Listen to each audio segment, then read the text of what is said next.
अभी तक हम लोगों ने आर परिपथ पढ़ा, एल परिपथ पढ़ा, सी परिपथ पढ़ा, जिसमें एक एक उपकरण जुड़े हुए थे एसी सर्किट में। अब हम लोग दो दो उपकरण वाले परिपथ पढ़ेंगे। तो जब एसी परिपथ में एल व आर जुड़े हों तो इसको एल आर परिपथ कहा जाता है या आर एल परिपथ कहते हैं, तो याद रखना। अब इसमें जो सर्किट डायग्राम बनाते हैं उसमें एसी मेंस के साथ एल और आर को श्रेणी क्रम में जोड़ दिया जाता है। तो इस तरह से श्रेणी क्रम में जोड़ दोगे और धारा आई दिखा दोगे विदाउट तीर के, क्योंकि इसमें एक दिशा में धारा नहीं बहती इसलिए तीर नहीं लगाते। और मोस्टली जो डबल परिपथ हैं, एल आर है, जैसे आर सी है, ये सब उनमें केवल आई बराबर I naught sine omega t लिखेंगे और ई बराबर E naught sine omega t. Phi जो लिखा है यहाँ पर, इसको हम लोग बाद में लिखा करेंगे जब हम लोग परिपथ की प्रकृति से समझ लेंगे कि इसका जो वोल्टेज है वो धारा से अग्रगामी है या पश्चगामी, तब लिखेंगे। तो केवल पहले आई बराबर I naught sine omega T यहाँ लिख देना, इसको बाद में लिखेंगे हम लोग। अब यहाँ पर एल के सिरों के वोल्टेज को ई एल लिख लेंगे। ई एल बराबर होगा धारा गुणा प्रतिरोध, तो धारा हो गई आई, और एल का जो प्रतिरोध होता है सिंगल वाले सर्किट में हम लोगों ने एल के प्रतिरोध को क्या कहा था, एक्सएल कहा था, प्रेरक प्रतिघात। तो आई एक्सएल यहाँ लिखेंगे, याद रखना। एल वाले परिपथ के वोल्टेज को लिखा जाता है आई एक्सएल। एक्सएल क्या है, प्रेरकत्व एल का प्रतिरोध कहलाता है। और आर के सिरों का वोल्टेज ई आर लिखेंगे, तो ई आर बराबर आई आर हो जाएगा, आई इंटू आर के सिरों, आर का प्रतिरोध आर ही ओमी प्रतिरोध है, तो ये दोनों ओम के नियम से ही फार्मूले लिखे जाते हैं, ई एल का भी ई आर का भी। बाकी एक्सप्लेनेशन किया गया है। तुमको याद होगा कि एक्सएल बराबर हम लोग ओमेगा एल पढ़े थे, जिसको प्रेरण प्रतिघात कहा गया था या प्रेरणिक, और ओमेगा की जगह 2 पाई एफ एल लिख के एक्सएल बराबर 2 पाई एफ एल लिखा जाएगा, याद रखना। अब हम लोगों को याद होगा, अब हम लोग यहाँ से चलेंगे आर परिपथ में। तो आर परिपथ में हम लोगों ने देखा था, केवल आर परिपथ में ये देखा गया था कि जो आर के सिरों का जो वोल्टेज होता है यहाँ पर ई आर है, वहाँ पर हम लोग सिंगल में था तो ई केवल लिया गया था, यहाँ पर ई आर लेंगे। आर के सिरों का जो वोल्टेज होता है वह और धारा जो होती है परिपथ में वो समान कला में होते हैं। तो समान कला में जब होंगे तो जैसा आई का फार्मूला है यानी साइन के साथ ओमेगा टी लिखा है, वैसे ही ई आर के फार्मूले में भी साइन ओमेगा टी लिखेंगे, क्योंकि आई और ई आर समान कला में होंगे, याद रखना। तो आई और ई आर जब समान कला में होंगे तो आई बराबर I naught sine omega T हम पहले से लिख चुके हैं, तो ई आर बराबर लिख देंगे E naught sine omega t, E R या आर के सिरों का वोल्टेज।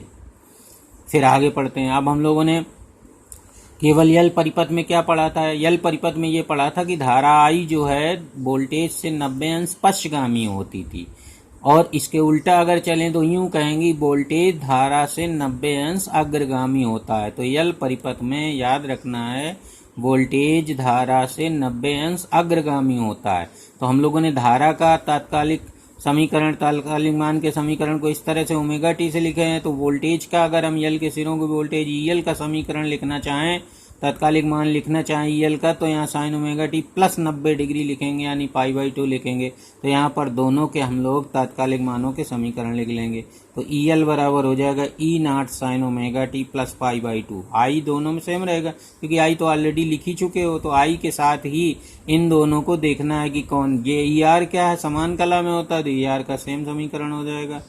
और ई एल जो है वो 90 अंश अग्रगामी होता है, क्योंकि आई पश्चगामी थी 90 अंश, तो ई एल अग्रगामी, तो अग्रगामी का समीकरण। तो ये याद रखना आपको कि किस तरह से हम लोग आई, ई आर और ई एल को लिख सकते हैं, तो ऐसे हो जाता है।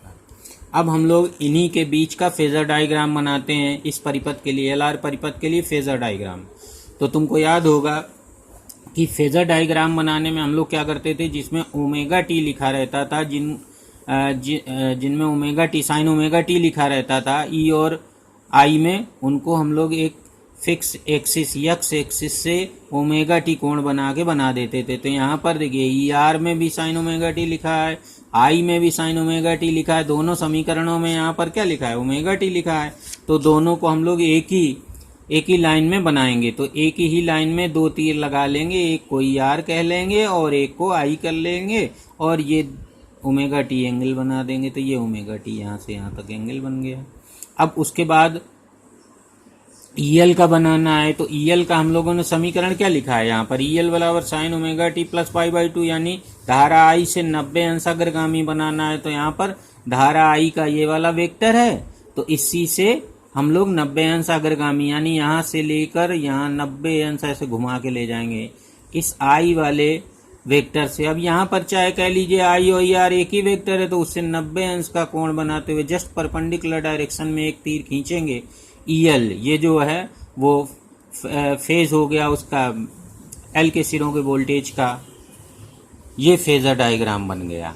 अब इस फेजर डायग्राम, पूरा काम इस फेजर डायग्राम का है, इसलिए फेजर डायग्राम बनाना बहुत जरूरी है। अब फेजर डायग्राम हम ऐसे भी बना सकते हैं, या हमने और सिखाया था ऐसे भी बना सकते हो। यहाँ बना हुआ है एक सीधा सामने हॉरिजॉन्टल लाइन खींची, उसमें जिसमें ओमेगा टी जुड़ा था साइन के साथ, उन दोनों तीरों को यहाँ बना दिया। एक आई का तीर हो गया, एक ई आर का हो गया।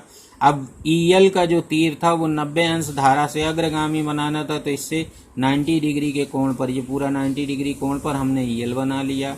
अब ये फेजर डायग्राम हम इस तरह भी बना सकते हैं, फेजर डायग्राम इस तरह भी बना सकते हैं।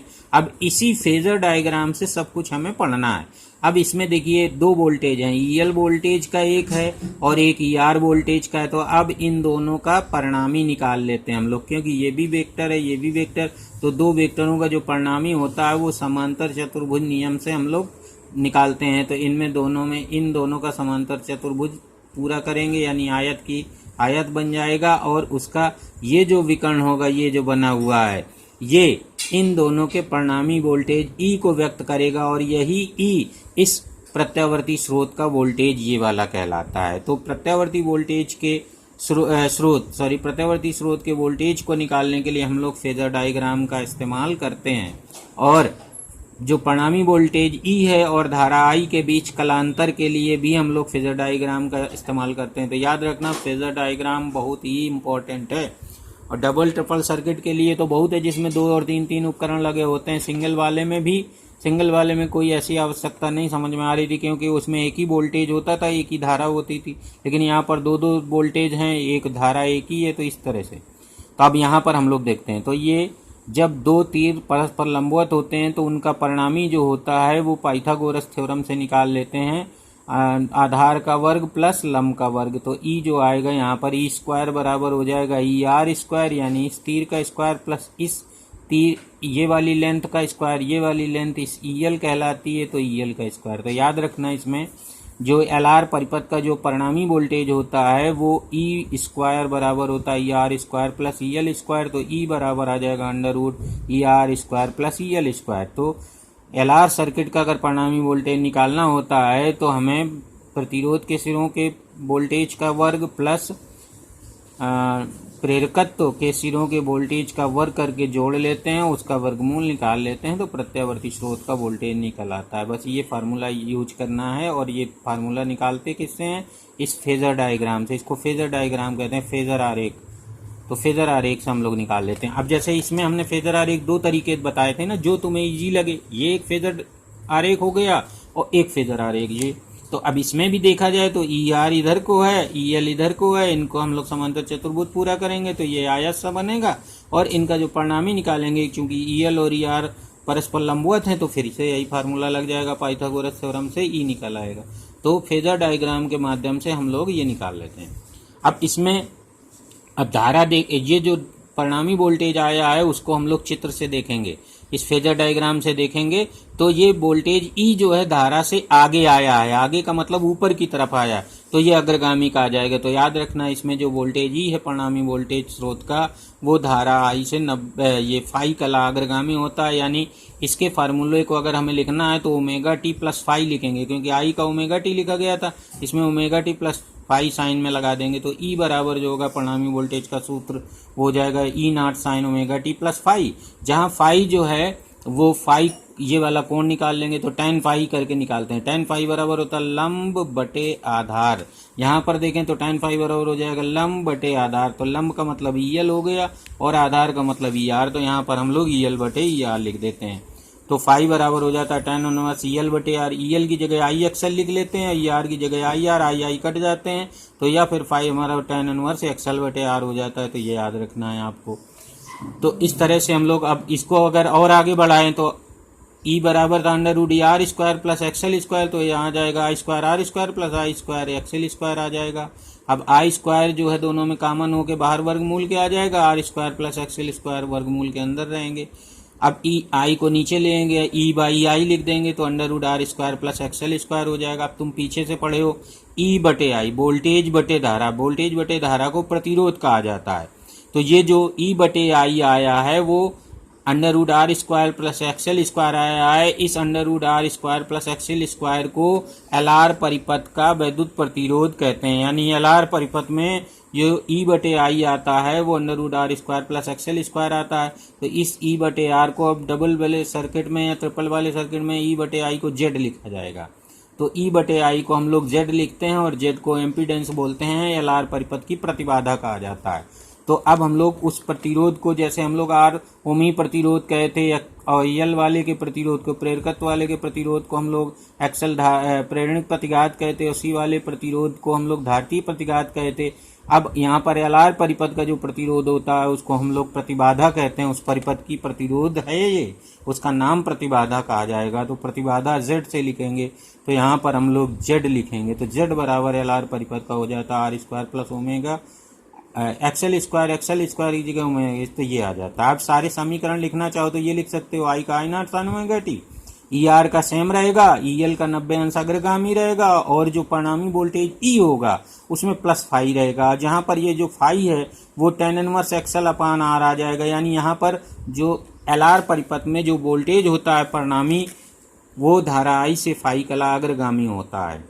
तो ये याद रखना, ये एल आर परिपथ है। इसी तरह से हम लोग और पढ़ेंगे दोनों दो उपकरणों वाले परिपथ को।